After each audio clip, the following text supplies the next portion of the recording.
than the talent to teach and to research. I've never met a rich man who had a better mind than me.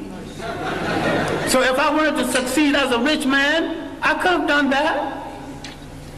I never met a crook who wasn't a fool.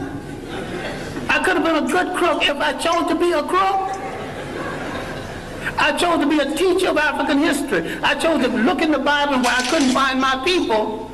I started looking for them in the world, and I didn't stop until I found them.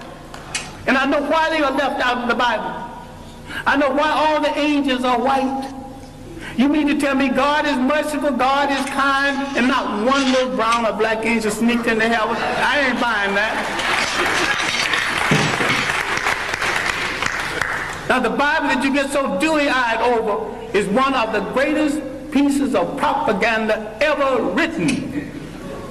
If you want to read the Bible, why don't you read the Bible one day and read Mein Kampf the next day and see the comparison?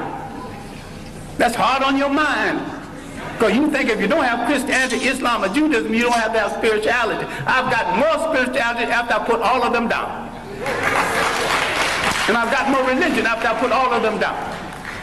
All right, now let me conclude something that has no conclusion. We have to look at the impact of Europeans on Africa. All impacts have been negative. The Romans laughed at the early African Christians. Finally, for political reasons, they stopped killing Christians and became Christians. I'm saying the Europeans became Christians for political reasons, as the Arabs became Muslim for political reasons, and as the so-called Jews became Hebrews for political reasons. People use organizations for political reasons, and what we get so dewy-eyed and think we're dealing with the truth. If you look at indigenous African belief systems, if you look at the idea when Africans had no churches of any consequence because these fools came here and said, this is the house of God, and the African looked at that church and said, if God who made the wind, the spring, made the ocean roll, and you're going to tell me he can fit into a little thing you call a church? That is no house of God. So some Africans had the common sense enough to move away from it, and some had the common sense to burn it down. I'm saying that you're closer to God when the further away you get away from organized religions that are all handmaidens of conquest. The Roman Empire developed during the early period of Christianity. Remember, the Roman Empire started in Africa. It rose in Africa. It fell in Africa. A lot of people need to stop reading some religious books and read some straight history without fable, without supposition, without myth. Read straight history. Read the Mediterranean world in ancient times. She's a racist bigger, but her chronology is good. And there's a good history of the European trying to move out of Europe into the Mediterranean to find something to eat, to put on that gosh darn awful European food.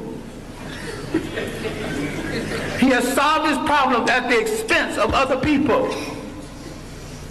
The slave trade liberated Europe from the depressed economy they had created with the so-called Crusades and through the famines and the plagues.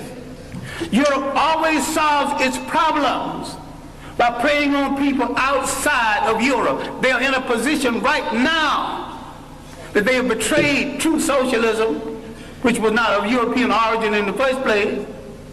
And some people are confused.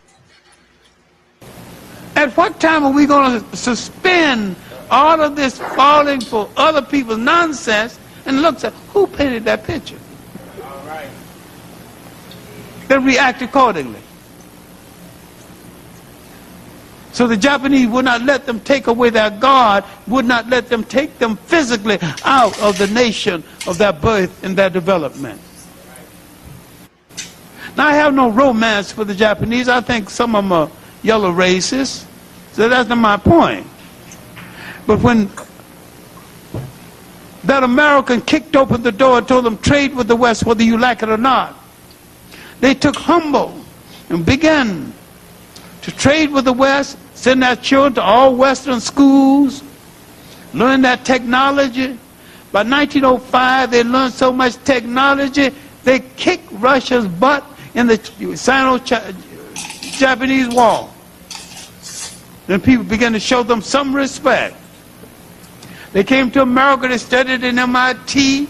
Nobody would date a little Japanese. They were lonely. Every see them on Sunday, all alone, taking out little pictures. They take a train, go home and build a train. Take a skyscraper, go home and build a skyscraper. Send their textbooks home, people at home study. Most of the Japanese field officers were trained at the Virginia Military Institute where they wouldn't even let a black man sweep the floor. They insulted them, almost spit on them. But they were told to get the technology and bring it home. If they smeared their body waste in your face, apologize for your face being in their way. And if they bumped into you, they stepped back, humble and said, society. They dropped their thank you note at Pearl Harbor.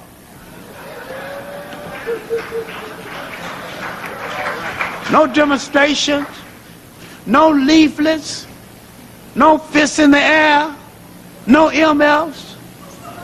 Just went home and did what they had to do. You can't keep quiet long enough to bring off a nation. We need less ceremony and more substance.